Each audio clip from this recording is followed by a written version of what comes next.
Hello buddy, this is RockHardGamer45 here. Today it's time to talk about the Doom Eternal campaign. I just want to say a handful of things in this video that I think could improve the campaign just that little bit better. I thought the Doom 2016 campaign was really good, but there was definitely room for improvement. And here's just a few of the things that I think that could push Doom Eternal into that direction. Let's start off with something pretty simple about the glory kills of the enemies. As you know, there's plenty of glory kills in the lower enemy types, but the higher the enemy tier got, the less amount of glory kills there were. Specific sort of unique ones at least. Such as the Baron and the Cacodemon literally had one or two different sort of glory kills. That's fine and all, but now we're into the next game. It'd be really cool if we can start seeing a bit more variety in them glory kills. I know it can be kind of hard to think of a way for a Cacodemon to sort of be glory killed because they are literally just a flying red ball, so it is kind of hard.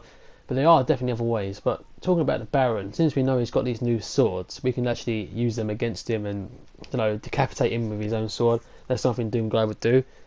I'm just hoping to see some more glory kills along the way, and I'm really excited to see how we're going to glory kill enemies like the Arachnotron and the Archvile.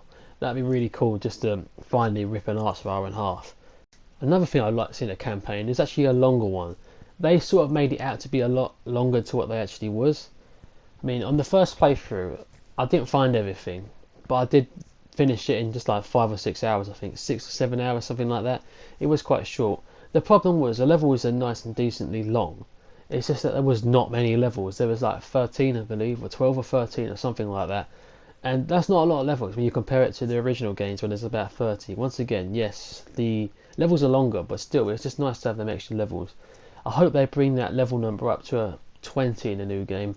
The levels don't have to be as long, but it'd just be cool to explore different levels and more locations compared to the other game. It'd be nice if they made the actual campaign a bit longer as well, like I said, but I think they will do, because if we're going to see double the enemy type, then I'm pretty sure they can't cram that all into a small campaign. We're going to see a nice, decently long campaign. So hopefully we're going to get a bit more new locations and levels in Doom Eternal compared to Doom 2016. Just to add that bit more, once again, variety and just a bit of length to the campaign. If I've got to squeeze that many enemy types in, if you're going to see double the amount, hopefully the levels are going to be a bit longer and a few more of them. And in terms of the level design, it'd be cool if the levels were a bit less linear to what they were in Doom 2016. The earlier levels, it seemed to me, that had a bit more exploration feel to them, because levels like 3 and level 4, you can sort of go around and do what order you want. If you want to destroy this score nest first, or if you wanted to break this thing first, you can do that. There was no particular order that you had to do it, but as the levels sort of got later, there was more or less just like one long straight line we had to follow. I can understand that because of the gameplay, but it'd be still cool if they reference the old classic Dooms a bit more, or have a bit more freedom on where we can go. So, I mean, I think the new game is going to have the arena style gameplay as well that this one did. It just would be cool to see some more old school gameplay, I think, where you're just running and gunning through different rooms. So not every room has to fall down into a lockdown, where you just see a few guys in there, kill them, off to the next area. That kind of gameplay, that'd be cool to see.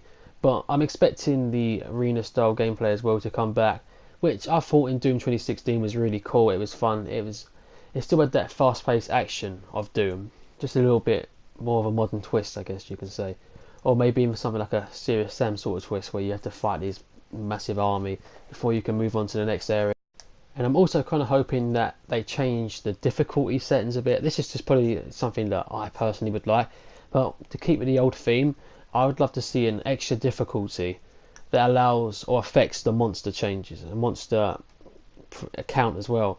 So that they did in the original games, where Ultraviolence wasn't tougher enemies, or it wasn't enemies deal more damage, it was extra enemies. So the level might have 60 enemies on Hurt Me Plenty, but 100 enemies on Ultraviolence.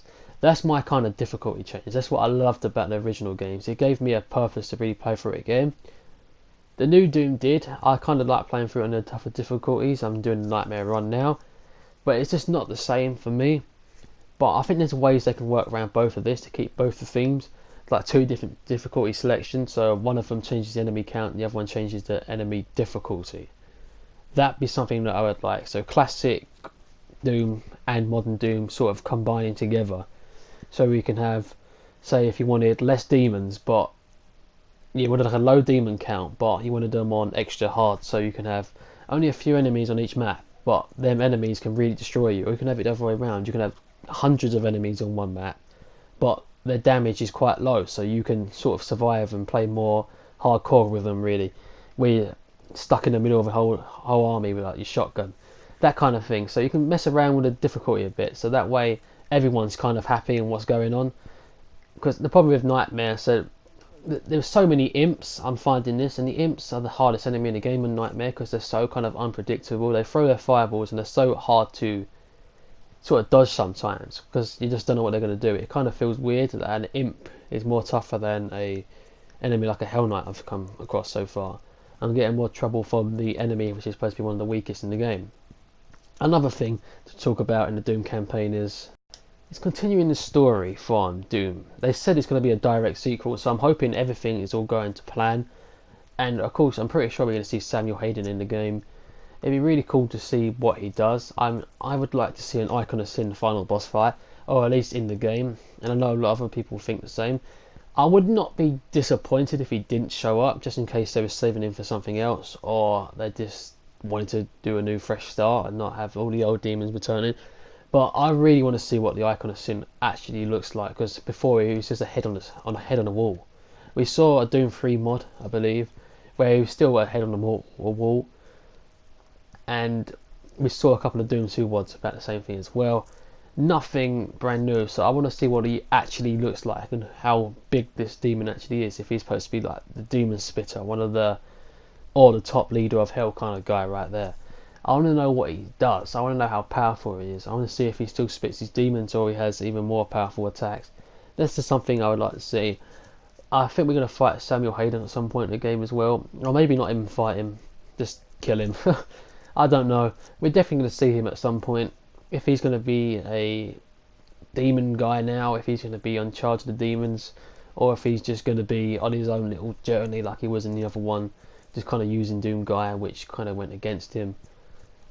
It might be something like that as well, I don't know, but I'm pretty sure we're going to see him again in the next game.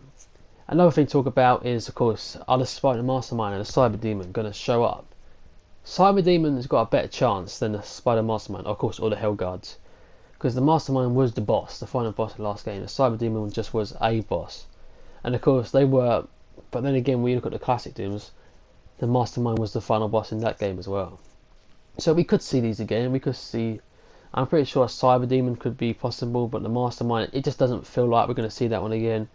She sort of had her moment, so I think the Cyber Demon might either be a classic enemy that we see once or twice in the campaign, or we just see, maybe we won't even see it at all. Or maybe they've sort of edited them around a bit so they come like a common tough enemy that we see in the later levels. That's always a possibility as well. So there's plenty of stuff I've not really talked about yet, because I want to go into a lot more detail about what new weapons we could see. I've already gone over that, but I want to see like all the new abilities and maybe the new mods that we're going to get for the weapons. I'm going to go over that in the next video. But let me know in the comments what you guys think about the new Doom Eternal campaign. What do you want in it? What do you want to be removed? What do you want to be the main focus? I'm hoping they're going to really nail these Earth environments, such as we was on UAC before, so that's more of a sci-fi kind of world. Now we're back on Earth. We're going to be going across different like buildings. It's not going to all be space like all future sci-fi. It's a normal living Earth now, so we're going to start seeing, like I said, all these different environments that we're used to. We're going to start seeing these, and we're obviously going to start seeing them destroyed, burned on fire, covered in hellish flesh and dead bodies. I hope they really nail that. The classic Doom did it well, of course. It had that kind of sort of industrial feel that Earth did as well, especially the middle levels like 10 to 20. They really nailed that part, and I can't wait to see pretty much how Earth becomes hell. Hopefully they still go for that kind of theme, where the later the levels get, the more destroyed and beaten up the world gets, just like they did actually in Doom 2016. When you first saw the sci-fi base, it was quite empty, but then in the later levels, when hell actually broke loose, the place was destroyed and there was more bodies and the demons were everywhere. It just looked so much cooler. So anyway, let me know in the comments down below what you think about the Doom Eternal campaign and what we can expect, and I'll see you guys in the next video. Goodbye.